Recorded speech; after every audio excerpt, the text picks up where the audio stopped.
In this episode, we are grabbing our 29th Fistful of Joes. So, stick around.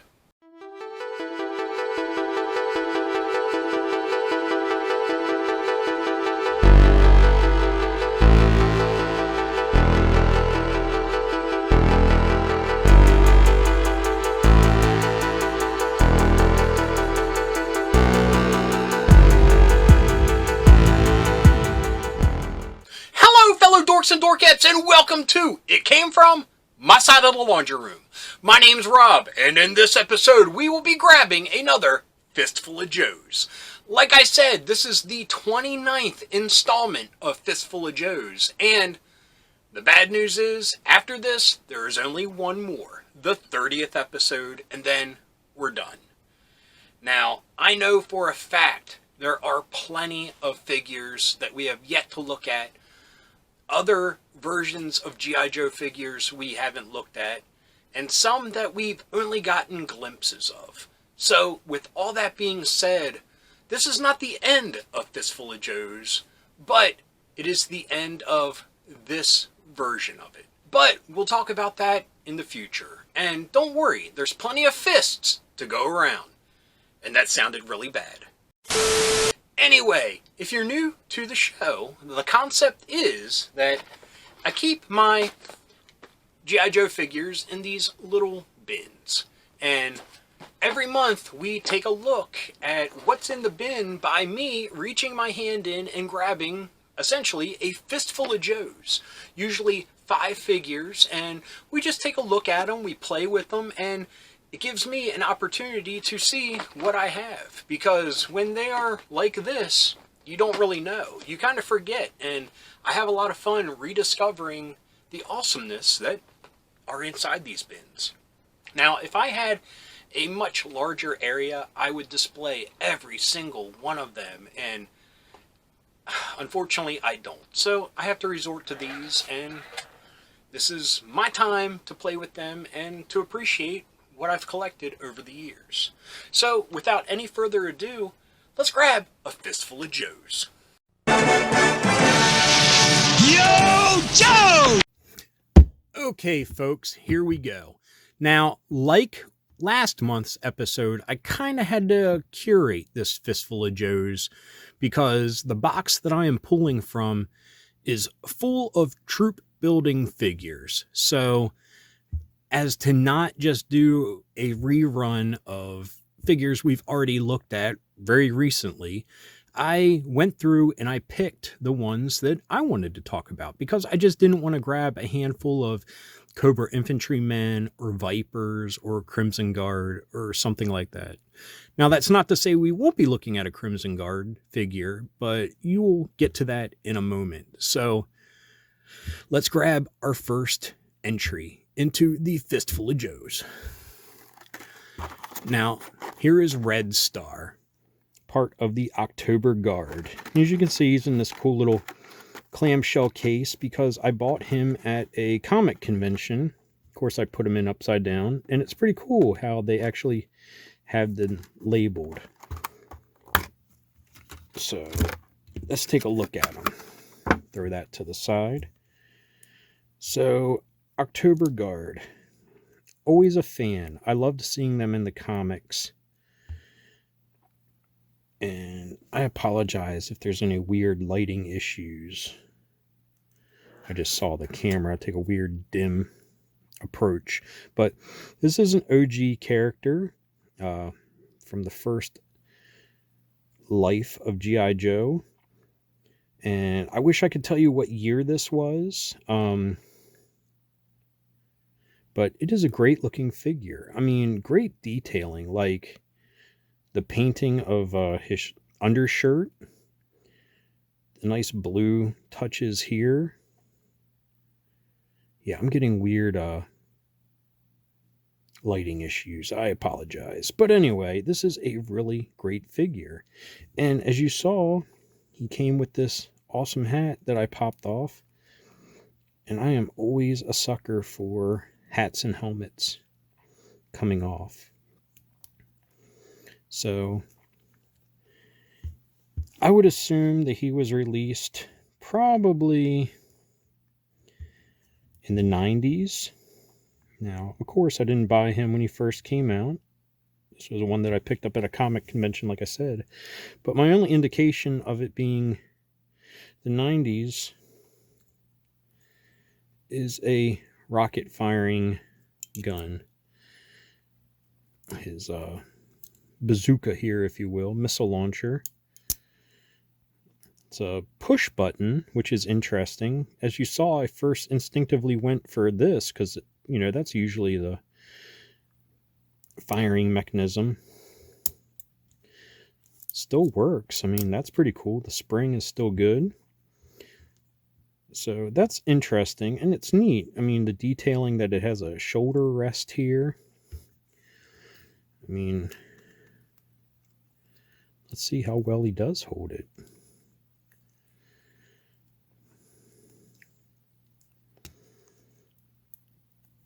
Always fearful of breaking a thumb when it comes to big things like this. I mean, it's not perfect, but that's pretty cool.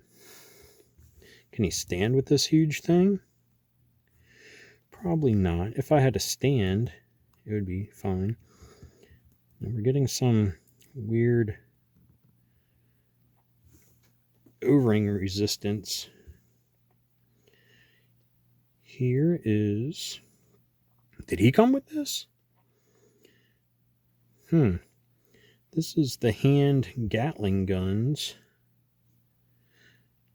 Wow, did he really come with this? I don't remember that at all.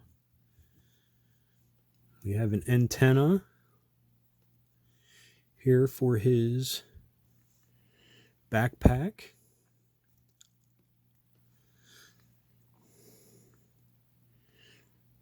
Comes with a knife.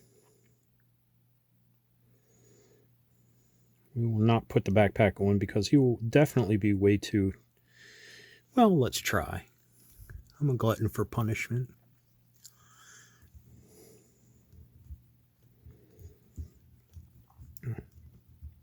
Now that wrist Gatling gun, that's something I'm going to have to look into.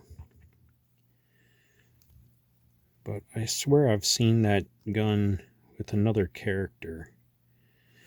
Here we go. And he comes with this awesome AK-47 with scope. Now, this is definitely different than older versions of the Joe figures. It just has a different feel to it, a different rigidness. Might just be me being silly. But we have these all together. Like I said, there's a little bit of play here in the O-ring. I might have to replace that one day. And there's a lot of them that I need to replace the O-rings. And during the filming of the episode, I go, oh, I'll have to get to that. But I never do. Maybe when we do a follow-up to Fistful of Joes, I will take a moment to fix them. But probably make the episode a little bit longer than it needs to be. So anyway, this is Red Star. Really great figure. Oh, you know, I might have been able to find a date. There we go, 1991. Plain as day there. So yeah, definitely in the 90s, towards the end of the OG Joes.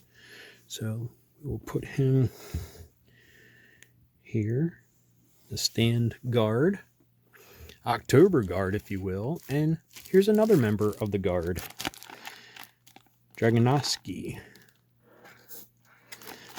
Now, there's one glaring thing that I despise about this figure.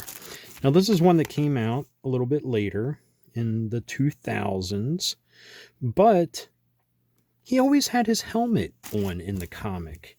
So when they release a figure, they don't bother to give him a helmet. And I mean, and his expression isn't, and the molding here isn't like out of this world that they got to show it off or anything. I mean, the dude really needs a helmet. But good job on the figure itself. Let's see if we can find any What does that say? That says 1990.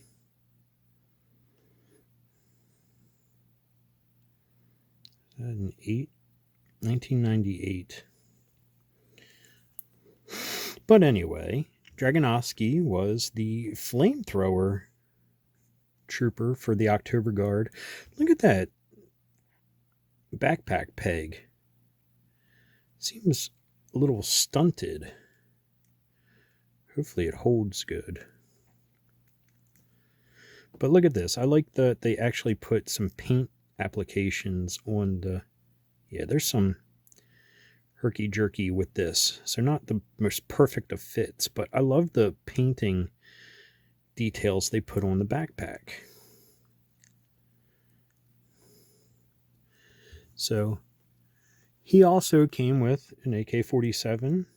His has a bayonet though. Does not have the scope. But look at this awesome flamethrower. I mean, very space age.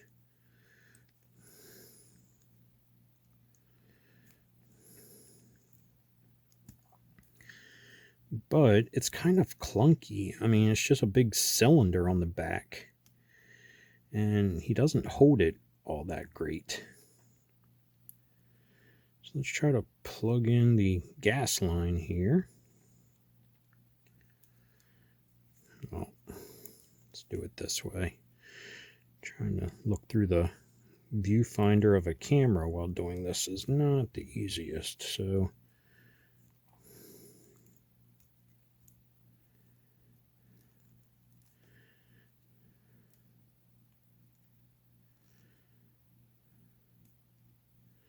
that looks pretty cool. But yeah, I mean, look, is that a sculpting mishap, a molding mishap, or does the character really have a dent in his head? Maybe that's why he wore a helmet. Protect that soft spot in his head. But anyway, yeah, the one thing I hate about it is him missing a helmet. But I love the character. I love the character in the comics. So just happy to have him in one way, shape, or form. Maybe one day I'll find a helmet that could work. I have an idea, but I don't know if I have. I want to stay with your comrade here. But I don't know if I have the helmet in my loose accessories. We'll have to see. So here's his file card. Again, helmetless. Major bummer, but cool figure nonetheless. So I believe this is someone we've looked at in the past, but let's take a look at Storm Shadow again. Oop, there was AK over there, sorry. Now, I am not sure what version this was, but I just love the fact that his little dagger, which was kind of molded in the first figure, actually comes out. Sorry, getting some focusing issues. I put motion detecting on the camera, turn that option on, and it might be what's messing it up. So I apologize for that. So I love that they still went with like the same design as the original. There we go. Focus on that. But that does not look like a very formidable wakizashi. Looks very blunt. What's the katana look like? Slight point. But yeah, kind of. Oh, can I do it? Yes, there we go. Like I said, looking down the viewfinder of a camera. Love the detailing on these. 25th anniversary. Look, he still has the rubber bands on his hand. And one of the things I always found about these was I feel like they put the rubber bands on too early. Because look at that. It's like either an indentation in the paint or the plastic itself. Like they just threw the rubber band on when the figure wasn't even dry yet.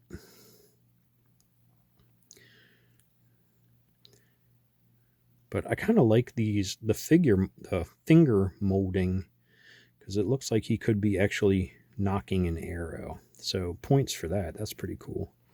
But all in all, it's Storm Shadow. Great character. Decent figure. 25th anniversary line. Here's his base. Love these bases. I wish the classified figures came with a cool base like this, albeit it would be huge.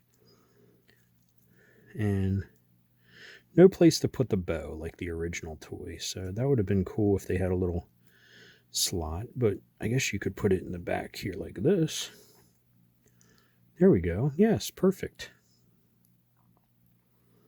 So I know we've talked about Storm Shadow in the past, probably one very, very similar to this, so we will not waste any more time with him, and we will go on to the next group of figures. So we actually get a couple bonus figures in this episode. So.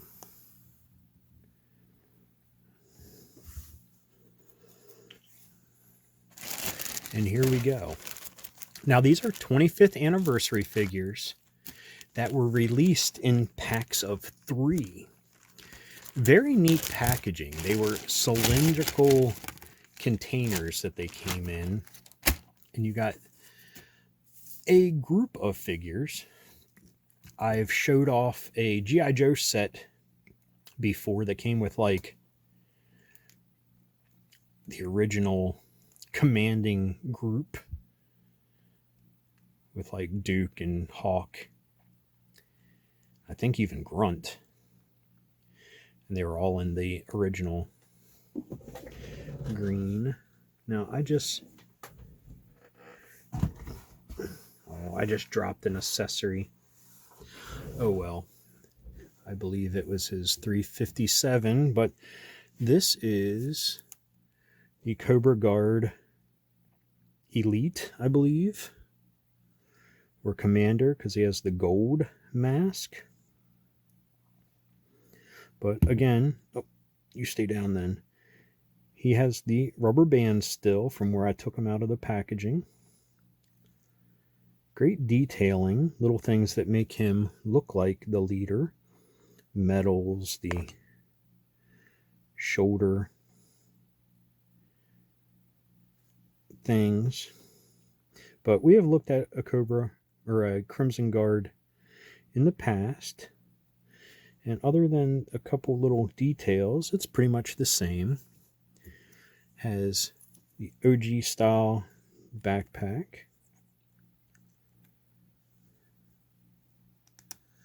And he also, here's the 357. I feel like I dropped one, so I have to look for that later, because it does not stay in here too great. So when I took him out of the box, or the package, boom, boom, boom, it fell. So he also came with stands, and they're still all in the baggie that they came with. Crimson Guard Trooper, Crimson Guard Officer. So he is the officer. Has his very awesome gun like the originals came with the bayonet. So let's put him over here. Sorry, Dragonovsky, you can rest if you need to. Now he will not want to stand, so he'll be taking a rest with you. There we go. It also came with a normal Crimson Guard. Slight differences in appearance. Like the different, well, they're probably the same, but I think different epaulets here or whatever. He also comes with the same gun, the 357, which is missing at the moment. And we've already looked at him in the past, so we'll put him to the side if he will stand. There we go. Oh, and we also had the file cards still in the packaging where they were taped inside. So those in the stands. Now, we have looked at this character as well, but not this version of it. Here is the Crimson Cobra Commander. Now, it is the exact same as the blue one, which I have that here because of something else I was working on. It happens to be right here. So here they are, side by... You sit down then. Side by side. It's the exact same figure.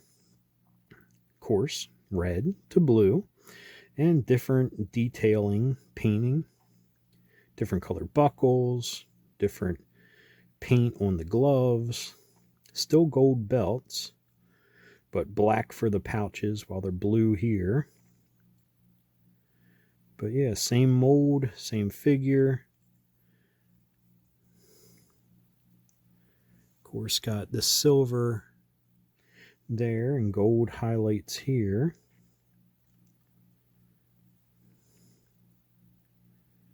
But that makes me question if he came with the Cobra Commander laser gun or not. Maybe I dropped that as well. I hope not. It only looked like I dropped one gun. But if that's the case, he came with no weapon.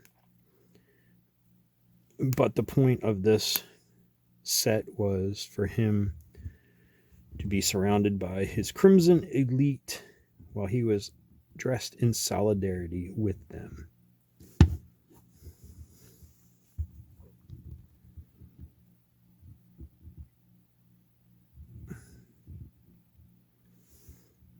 So, anyway, this was Fistful of Joes number 28. Happy to report that we have different eras here. We have the 25th anniversary. We have an OG from 91 and one from the early 2000s while they still were utilizing O-rings half the time. So that's kind of cool. A nice cross section of different eras of Joe figures. So now allow me to go looking for my lost guns, and until then, back to me. Okay, back to me. You can call off the search. I have found the gun. It was the 357 for the Crimson Guardsman.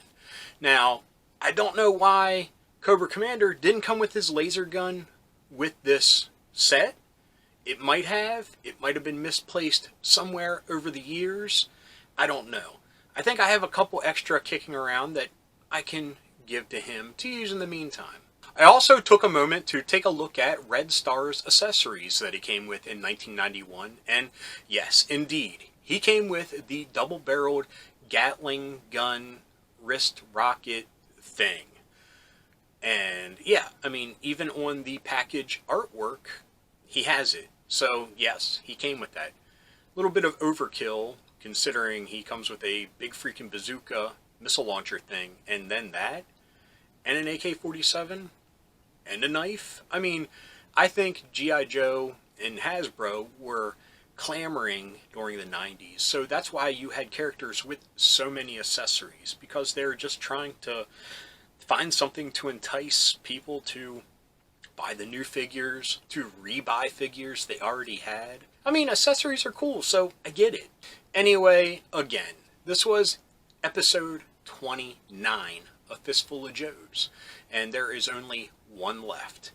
But it'll be a giant-sized special issue, if we're speaking comics, episode, where I look at something that we haven't looked at yet, and something that I haven't even taken out of the package, so we might look at it from afar and discuss it, or I might be feeling froggy and we'll crack those suckers open and take a look at them.